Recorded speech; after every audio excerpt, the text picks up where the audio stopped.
इससे पहले आपने हमारी वीडियो में देखा कि किस तरह से चीन के झूठ का पर्दाफाश हुआ। गलवान में हुई घटना के बाद से चीन दुनिया भर में अपनी झूठी शेखी बखान करने में लग गया था। लेकिन कहते हैं ना, झूठ के पांव नहीं होते। तो बस चीन के साथ भी कुछ ऐसा ही हुआ, जहां गलवान झड़प में चीन कहता रहा कि उसके बस 4 सैनिक मारे गए हैं, लेकिन हाल ही में जारी एक रिपोर्ट में चीन के सैनिकों की मौत का आंकड़ा 34 पर पहुंच गया। फिर क्या था, अपना झूठ सभी के सामने आने के बाद अब चीन की दुनिया भर में किरकिरी हो रही है। बात 1954 की है, जब देश के पूर्व प्रधानमंत्री जवाहरलाल नेहरू ने हिंदी चीनी भाई भाई का नारा दिया। लेकिन किसको पता था, चीन तो भाई के वेश में भेड़िया है। हिंदी चीनी भाई भाई का नारा देने वाले देश के साथ चीन ने दगाबाजी करके 8 साल बाद ही अपने भाई की पीठ में 1962 को छुर्रा भोंक दिया। गलवान की लड़ाई में देश के 40 जवान शहीद हुए। आपको जानकर हैरानी होगी कि चीन की चतुराई अभी से नहीं, बल्कि 1962 से देश के साथ पूरा विश्व देख रहा है। तो आइए आपको बताते हैं इसके बारे में विस्तार से। चीन द्वारा पैंगोंग झील पर 1962 से अवैध कब्जे वाले क्षेत्रों में एक पुल का निर्माण किया जा रहा है। इस बात की जानकारी स्वयं विदेश मंत्री वी मुरलीधरन ने 4 जनवरी को लोकसभा में दी।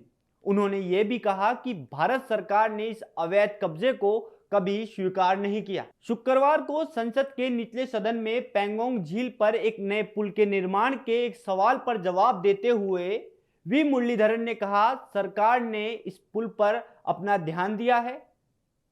सदन को संबोधित करते हुए विदेश राज्य मंत्री वी मुरलीधरन ने कहा, सरकार ने चीन द्वारा पैंगोंग झील पर बनाए जा रहे एक पुल पर ध्यान दिया है। इस पुल का निर्माण उन क्षेत्रों में किया जा रहा है जो 1962 से चीन के अवैध कब्जे में हैं।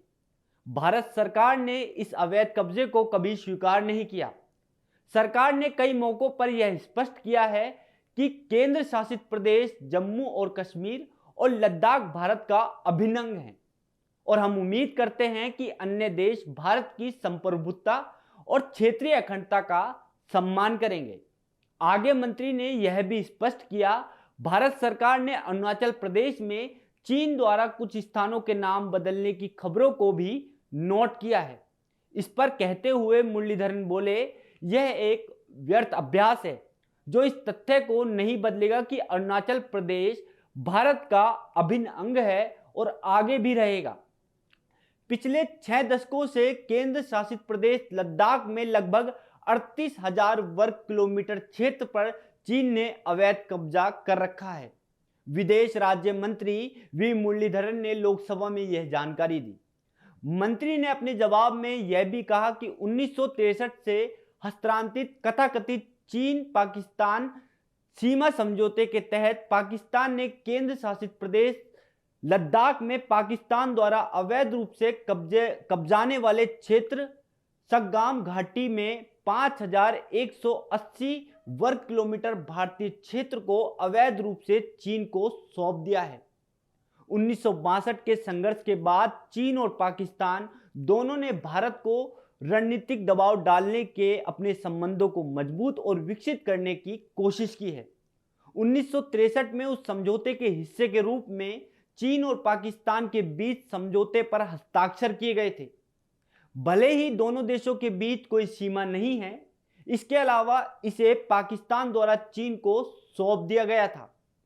भारत के हिस्से को मन ही मन अपना मानकर भले ही चीन कितना ही खुश क्यों ना हो जाए, लेकिन चीन भी गलवान झड़प के बाद ये बात अच्छी तरह से समझ चुका है कि अब भारत 1962 का भारत नहीं रह गया है।